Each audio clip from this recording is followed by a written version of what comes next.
अस्सलाम वालेकुम नाजरीन, आप जानते हैं कि हमारा रोज़े अव्वल से यही मौक़िफ़ रहा है कि सहूनी लॉबी और इसके तुफ़ैली इत्तेहादियों के अलावा दुनिया में हर कोई अमन चाहता है। मैंने बारहा आपको तारीख़ के हवाले से ये बताने की कोशिश की कि अमन का मतलब सहूनी लॉबी की मौत है, क्योंकि ये मौत के सौदागर हैं, इसलिए ये हमेशा शिकार की तलाश में रहते हैं। सदियों से ये इंसानी खून का कारोबार कर रहे हैं, जिसकी सबसे बड़ी मिसाल फ़लस्तीन और मशरिक़ वुस्ता है, जहाँ ये लॉबी मुसलमानों के खून से गुसल करके खरबों डॉलर बटोर रहे हैं। नाजरीन, ये यहाँ भी जाते हैं, तबाही और बर्बादी की दास्तानें छोड़ाते हैं। मुझे बारहा इराक़ और अफ़गानिस्तान की मिसाल पर तकिया करना पड़ रहा है, क्योंकि मौत के ये सौदागर यहाँ सरगर्म अमल हैं, इसलिए इनके ख़तरनाक अज़ाइम के बारे में आपको आगाह करना इंतहाई ज़रूरी है। मेरी हमेशा से ये ख्वाहिश रही है कि बात दलील से की जा सके, ताकि हक़ाइक़ की तह तक पहुँचने में आसानी हो। अब जब आप डॉट्स मिलाते जाएंगे तो पूरी बात समझने में ज़्यादा देर नहीं लगेगी।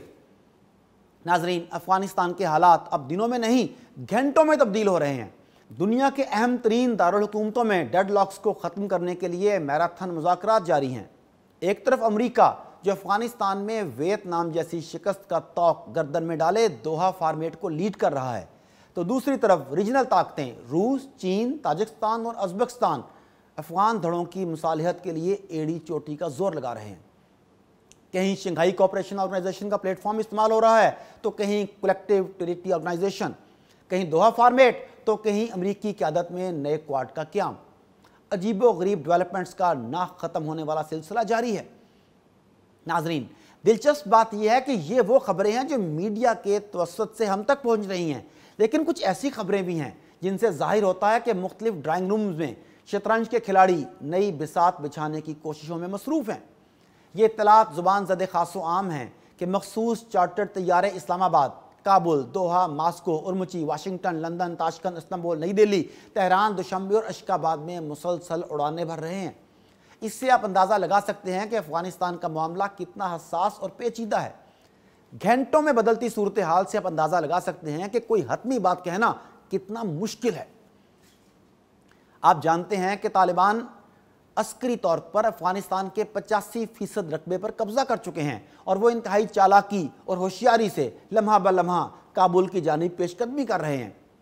इनकी जंगी चाल इस बात की भी गम्माज़ी करती है कि उन्हें काबुल पर चढ़ाई में कोई जल्दी नहीं, क्योंकि वो जानते हैं कि इस पज़ल में शरीक तमाम ममालिक के अपने अपने मफादात हैं, लिहाजा फूंक फूंक कर कदम उठाने में ही आफियत है। ये इनकी जंगी हिकमत अमली थी कि उन्होंने सबसे पहले अफ़गानिस्तान के अहम स्ट्रेटजिक पॉइंट्स अपने कब्ज़े में लिए, ताकि मुखालिफ फ़रीक को संभलने का मौका ना मिले। और ये बात आप बखूबी जानते हैं कि शाहरग जब हाथ में आ जाए तो सांस की बंदिश यकीनी है। इसीलिए अफ़गान आर्मी ताश के पत्तों की तरह बिखर रही है। नाजरीन, मैं पहले ही आपको बता चुका हूँ कि अमेरिका फ़िज़िकली अफ़गानिस्तान से तो निकल रहा है, लेकिन इनकी नहूसत आज भी पूरी कुव्वत से मौजूद है। जिसकी सरिश्त में सिर्फ तबाही और बर्बादी फैलाना हो, वो कब अपनी हरकतों से बाज आ सकता है। ताज़ा खबर यह है कि अमेरिका अपने असल रूप में वापस आ रहा है। जी हाँ, अफ़गानिस्तान में खाना जंगी और तबाही और बर्बादी की नई दास्तान रकम करने का पूरा गेम प्लान इनकी टेबल पर मौजूद है। आपको इस बात का इल्म भी होगा कि तालिबान पर ड्रोन हमलों का सिलसिला भी शुरू हो चुका है, और अमरीकी जंगी सरगर्मियों में दिन ब दिन तेज़ी आती जा रही है। ड्रोन तैयारे कहाँ से उड़ रहे हैं, ये इंतहाई अहम सवाल है, जिसका जवाब अभी तक हल तलब है। दूसरी जानिब तालिबान ने अमेरिका को खबरदार किया है कि दोहा फॉर्मेट की खिलाफ वर्जी से अमेरिका को ख़तरनाक नताइज भुगतना पड़ेंगे। नाजरीन, अगर आप अमरीकी ओहदेदारों की बॉडी लैंग्वेज देख लें तो आपको इनके नापाक अज़ाइम समझने में कोई दिक्कत पेश नहीं आएगी। नीज़ में आपकी तवज्जो अमरीकी वज़ीर ख़ारजा एंथनी ब्लिंकन के ताज़ा बयान की तरफ भी मबज़ूल करवाना चाहता हूँ, जिससे आपको इनके खौफनाक इरादों को समझने में आसानी होगी। एंथनी ब्लिंकन ने खबरदार किया है कि तालिबान ने अगर ज़बरदस्ती इक़्तिदार पर कब्ज़ा किया तो अफ़गानिस्तान मुस्तरद शुदा रियासत बन जाएगा, कोई भी मुल्क इसे कबूल नहीं करेगा। उसने मज़ीद कहा कि तालिबान का 85% अफ़गानिस्तान पर कंट्रोल का दावा गलत है। टोनी ब्लिंकन ने धमकी दी कि अफ़गानिस्तान पर तालिबान ने ज़बरदस्ती कंट्रोल किया तो इसको अमेरिका समेत कहीं से भी बैनुल-अक़वामी इमदाद नहीं मिलेगी। हैरानकुन बात यह है कि अमरीकी वज़ीर ख़ारजा 20 बरस अफ़गानों से बदतरीन शिकस्त खाने के बाद कह रहे हैं कि अमरीका अफ़गान मसले का फ़ौजी हल नहीं चाहता। नाजरीन, मुझे इस बात में ज़रा भी शुबा नहीं कि मुस्लिम दुनिया में कहीं भी इस्लाम पसंद लोग इक़्तिदार में आ गए तो इनका इक़्तिदार तस्लीम नहीं किया जाएगा। तालिबान की मिसाल आपके सामने है। जब अफ़गानिस्तान का 95% इलाका इनके तसर्रुफ़ में आया तो भी मासवाए पाकिस्तान, सऊदी अरब और मुत्तहदा अरब इमारात के किसी ने तस्लीम नहीं किया। यही कुछ 90 की दहाई में अल्जीरिया में हुआ, जहां इस्लाम पसंद पार्टी को वाज़ेह अक्सरियत के बावजूद इक़्तिदार मुंतकिल नहीं किया गया और बदतरीन मार्शल लॉ नाफिज किया गया। इस घिनौने खेल में लाखों अल्जीरियाई मुसलमान सहूनी हथियारों का निशाना बने। आप मिस्र की मिसाल ले लें, जहां अफ़गानुल मुस्लिमीन पर टैंकों से चढ़ाई की गई और हज़ारों मुसलमान मिस्री फ़ौजियों के हाथों शहीद हो गए। नाजरीन, सबसे हैरतनाक बात यह है कि यही अमरीकी वज़ीर ख़ारजा दोहा में तालिबान के साथ मुज़ाकरात भी कर रहे हैं और धमकियाँ भी दे रहे हैं। एंथनी ब्लिंकन शायद भूल गए कि अमरीका ने तालिबान की क़यादत से मुज़ाकरात में जंग बंदी पर उसूली इत्तेफाक किया था। दूसरी जानिब तालिबान ने भी वाशगाफ अल्फाज में बताया था कि जंग बंदी का मुकम्मल एहतराम करेंगे, लेकिन अगर दूसरे फरीक ने खिलाफ वर्जी की तो वो जवाब देने में मुकम्मल आज़ाद होंगे। लेकिन अमेरिका ने तो विड्रॉल से कबल ही बमबारी की धमकी दे दी थी और अब बमबारी शुरू भी कर दी है। ये खुली दहशतगर्दी नहीं तो और क्या है। नाजरीन, तालिबान बखूबी जानते हैं कि इनका वास्ता महज़ब नहीं बल्कि इंसानी रूप में भेड़ियों से है।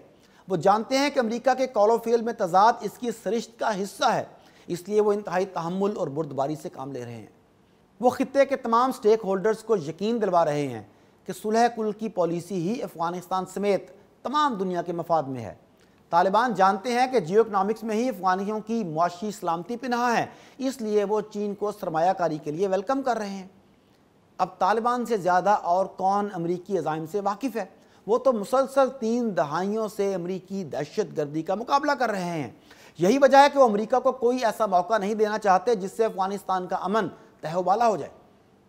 नाजरीन, एक तशवीशनाक खबर यह भी है कि अमरीका अफ़गानिस्तान में दाइश और TTP समेत मुख्तलिफ दहशतगर्द तंजीमों की मुसलसल पुष्ट पनाही में मसरूफ़ है। एक इत्तला के मुताबिक अफ़गानिस्तान के 15 सूबों में दहशतगर्द तंजीमें मौजूद हैं जो खुलेआम अफ़गानिस्तान में हुकूमत के ज़ेर कंट्रोल इलाकों में भत्ताखोरी और स्मगलिंग से फंड्स इकट्ठा कर रही हैं। यह खित्ते के लिए ख़तरे की घंटी है। इत्तलात के मुताबिक इन दहशतगर्द तंजीमों को भारत अमरीकी शह पर भारी फंड्स दे रहा है। आप इनका नाम TTP रख दें, दाइश रख दें या रा रख दें, असल में तो ये सब अमरीकी एजेंट हैं जो खित्ते में दहशतगर्दी को प्रमोट करने के लिए प्यादे के तौर पर इस्तेमाल हो रहे हैं। और हम जानते हैं कि अमरीकी वार क्रिमिनल्स के लिए ऐसे ग्रोहों की तख्लीक मामूल की बात है। नाजरीन, अमरीका ने इंसानी खून की नदियां बहाने में कभी आर महसूस नहीं की और सहूनी लॉबी दरअसल वार क्रिमिनल्स की लॉबी है जो दुनिया भर में कत्लो गारतगरी में मसरूफ़ है। ये कैसे अफ़गानिस्तान में अमन को अफोर्ड कर सकते हैं। जाहिर है ना तो कि दुनिया में रोड, रेलवे और दीगर इंफ्रास्ट्रक्चर तामीर कर सकते हैं और ना ही नेशन बिल्डिंग इनकी डिक्शनरी में है। अगर ऐसा होता तो आज अफगानिस्तान और इराक दुनिया के तरक्की याफ्ता ममालिक की फहरिस्त में होते। 22 खरब डॉलर बारूद फूंकने के बाद हम इनसे अमन की तवक्को रखें तो ये बेवकूफ़ी होगी। अब आप देख लें कि तालिबान इस बार माजी के बरक्स ज़्यादा दूर अंदेशी के साथ आगे बढ़ रहे हैं। जूं जूं इनकी फतह का दायरा फैलता जा रहा है, उनका मुस्तकबिल की हुक्मरानी का प्रोग्राम सामने आ रहा है कि वो किस तरह की हुकूमत कायम करने का अज़म रखते हैं।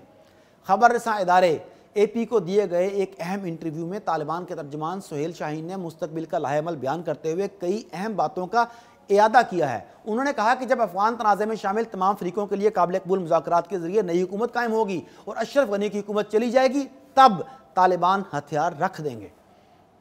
सुहेल शाहीन ने वाज़े करते हुए कहा कि हम इक़्तिदार की इजारादारी पर यकीन नहीं रखते क्योंकि माजी में अफ़गानिस्तान में इस इजारादारी कायम करने वाली हुकूमतें कामयाब नहीं हो सकीं, लिहाजा हम इस फार्मूले को दोहराना नहीं चाहते। उन्होंने इंसानी हकूक़ खुसूसन ख़वातीन के हवाले से मगरबी मीडिया में तालिबान के हवाले से छपने वाली खबरों पर तबसरा करते हुए वाज़े लफ्ज़ों में कहा कि इनकी नई हुकूमत के तहत ख़वातीन को काम करने, तालीमी इदारों में तालीम हासिल करने और सियासत में हिस्सा लेने की इजाज़त होगी, ताहम उन्हें हिजाब या सर पर स्कार्फ पहनना पड़ेगा। नाजरीन, अब क्या कोई मुसलमान तालिबान के इस मौक़िफ़ से इनकार कर सकता है? तालिबान तर्जुमान ने यहाँ तक कहा कि हमने तालिबान कमांडरों को हुक्म दिया है कि वो यूनिवर्सिटियों, स्कूलों और बाज़ारों में पहले की तरह काम जारी रखने में मदद दें और इसमें ख़वातीन और लड़कियों की शिरकत भी शामिल है। और इस वक्त जहाँ तालिबान का कंट्रोल है वहाँ स्कूलों में तालिबात तालीम हासिल कर रही हैं, स्कूल खुले हैं, कारोबारी ज़िंदगी चल रहा है। उन्होंने इस बात की भी तरदीद की कि तालिबान ने सहाफ़ियों और अफ़गानिस्तान की सिविल सोसाइटी को धमकी दी है। انہوں نے واضح کیا کہ صحافیوں بشمول مغربی ذرائع ابلاغ کے اداروں میں کام کرنے والے افراد کو ایسی حکومت سے ڈرنے کی ضرورت نہیں جس میں طالبان شامل ہوں۔ سب سے بڑی بات، عید کے موقع پر طالبان امیر ملا ہیبت اللہ کا بیان دیکھ لیجئے، آپ کو طالبان کی نئی سوچ اور فکر بالکل واضح نظر آئے گی۔ ناظرین، آپ طالبان کا نقطہ نظر سمجھنے کی کوشش کیجئے اور مغربی دنیا میں چھپنے والی جھوٹ پر مبنی رپورٹس پر نظر ڈالیے، آپ کو امریکی ایجنڈا صاف نظر آئے گا۔ آپ کو یہ بات انتہائی ذمہ داری اور وثوق سے بتا رہا ہوں کہ طالبان نے افغانستان کے 85% رقبے پر گولیاں فائر کیے بغیر قبضہ کیا ہے۔ انہوں نے افغان فورسز اور دیگر وار لارڈز کے ساتھ مذاکرات کے ذریعے یہ کامیابی حاصل کی ہے۔ اگر محض ہتھیاروں کا استعمال ہوتا تو بہت خون خرابہ ہوتا۔ یہ بات امریکہ اور اس کے پٹھو بھی بڑی اچھی طرح جانتے ہیں۔ بھلا محض 8 ہفتوں میں 194 اضلاع پر قبضہ کیا فوج کشی کے ذریعے ممکن تھا؟ جی نہیں، یہ سب کچھ طالبان نے کمال مہارت سے بات چیت کے ذریعے حاصل کیا ہے۔ لہٰذا آپ مغربی میڈیا کی رپورٹس پر کان مت دھریے۔ ناظرین، مجھے ذرا بھی صہیونی لابی کے عزائم پر کوئی شک نہیں۔ طالبان کچھ بھی کر لیں، کتنی ہی گارنٹیز دیں، یہ طالبان کی حقیقت کو تسلیم کرنے سے ہمیشہ انکاری رہیں گے۔ اور اس وقت صہیونی لابی کے علاوہ طالبان سے خوفزدہ وہ لوگ ہیں جو اسلام کو بطور نظام نہیں دیکھنا چاہتے اور وہاں کے عوام کی خواہشات کے برعکس افغانستان کو ایک بار پھر خانہ جنگی کی طرف دھکیلنا چاہتے ہیں۔ طالبان ان کے عزائم میں سب سے بڑی رکاوٹ ہیں۔ ناظرین، اس کے ساتھ ساتھ ہمیں امریکی مفسدوں سے سخت ہوشیار رہنے کی ضرورت ہے، کیونکہ فساد فی الارض کے ہمیشہ سے مرتکب رہے ہیں۔ ان سے خیر کی توقع رکھنا ایسا ہی ہے جیسا ہٹلر سے انصاف مانگنا۔ ناظرین، افغانستان کا چیس بورڈ بہت پیچیدہ ہے اور تمام سٹیک ہولڈرز اپنے اپنے مہروں کے ساتھ میدان میں موجود ہیں۔ طالبان کا کیونکہ اپر ہینڈ ہے، لہٰذا ان کا پھونک پھونک کر قدم رکھنا معمول کی بات ہے۔ صہیونی عزائم اپنی جگہ، آئیے ہم افغانستان میں امن، سکون، بھائی چارے، صلح کول، ترقی، خوشحالی اور اچھے مستقبل کے لیے پروردگار عالم کے حضور دعا کرتے ہیں، کیونکہ افغانستان کا امن پورے خطے کے امن کے لیے ضروری ہے۔